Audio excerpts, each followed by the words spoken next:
Hello friends! இன்னைக்கு என்னோட சிம்பிளான hair care and skin care எப்படி பண்ணுறதுன்னு பார்த்துடலாம் வாங்க. ஸ்கின் கேருக்கு நம்ம முதல்ல இன்டேக்காக என்னென்ன எடுத்துக்கிறோம் அப்படின்றதும் ரொம்ப ரொம்ப முக்கியம் ஃப்ரெண்ட்ஸ். நான் வந்துட்டு இன்றைக்கி ஏபிசி ஜூஸ் வந்து ரெடி பண்ணியிருக்கேன். ஆம்லா, பீட்ரூட், கேரட், அதுக்கப்புறம் ஒரு சின்ன பீஸ் ஜிஞ்சர்.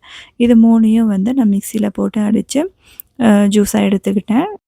ஸ்வீட்னஸ்க்காக பனங்கற்கண்டு அப்படி இல்லைன்னா நாட்டு சக்கரை ஆட் பண்ணிக்கோங்க.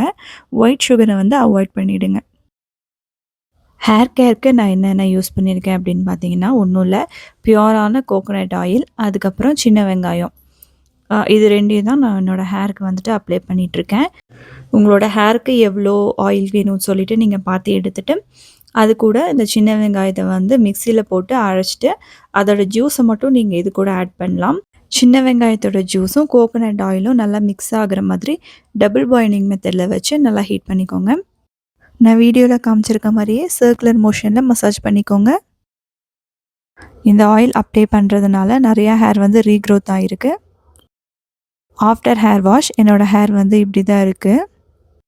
ஹேரோட அடர்த்தி வந்து கொஞ்சம் அதிகமாக இருக்குது. ஹேர் ஃபால் வந்து நல்லாவே ரெடியூஸ் ஆகிருக்கு. நான் இந்த ஹேர் ஆயிலை ஒரு 3 மந்த்ஸ் யூஸ் பண்ணேன். நல்ல ரிசல்ட் இருந்தனால உங்கள்கிட்டயும் ஷேர் பண்ணியிருக்கேன். நீங்களும் இந்த ஹேர் ஆயில் ட்ரை பண்ணி பாருங்கள். உங்களுக்கும் கண்டிப்பாக ரிசல்ட் இருக்கும். வீக்லி 2 டைம்ஸ் மறக்காமல் ஹேருக்கு ஹேர் ஆயில் அப்ளை பண்ணிடுங்க. அதுக்கப்புறம் ஹோம்மேட் நல்கு மாவு பொடியை வந்துட்டு நான் எடுத்துக்கிறேன். ஒரு 1.5 ஸ்பூன் வந்துட்டு நான் எடுத்துக்கிறேன். இது எப்படி அரைக்கணும்னு சொல்லிட்டு நம்மளோட சேனல்லையே நான் போட்டிருக்கேன். அதை வேணால் செக் பண்ணி பாருங்கள். எல்லாமே நேச்சுரல் இன்க்ரீடியன்ஸாக இருக்கிறனால குழந்தைங்கள்லேருந்து பெரியவங்க வரைக்கும் இதை பாத் பவுடராக கூட யூஸ் பண்ணலாம். தயிருக்கு பதிலாக ஆல்டர்னேட்டிவாக ரோஸ் வாட்டர் இல்லைனா மில்க் கூட ஆட் பண்ணிக்கலாம். 15 to 20 மினிட்ஸ் வச்சுட்டு வாஷ் பண்ணிடுங்க. இது வந்து வாரத்துக்கு ஒரு 3 நாள் நீங்கள் வந்து ட்ரை பண்ணிங்கனாலே நல்ல ரிசல்ட் இருக்கும்.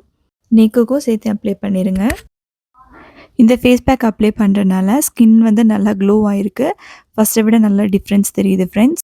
இந்த மாதிரி யூஸ்ஃபுல்லான வீடியோஸ்க்கு மறக்காமல் சேனலை சப்ஸ்கிரைப் பண்ணிடுங்க, லைக் பண்ணுங்கள், ஷேர் பண்ணுங்கள். தேங்க்ஸ் ஃபார் வாட்சிங்.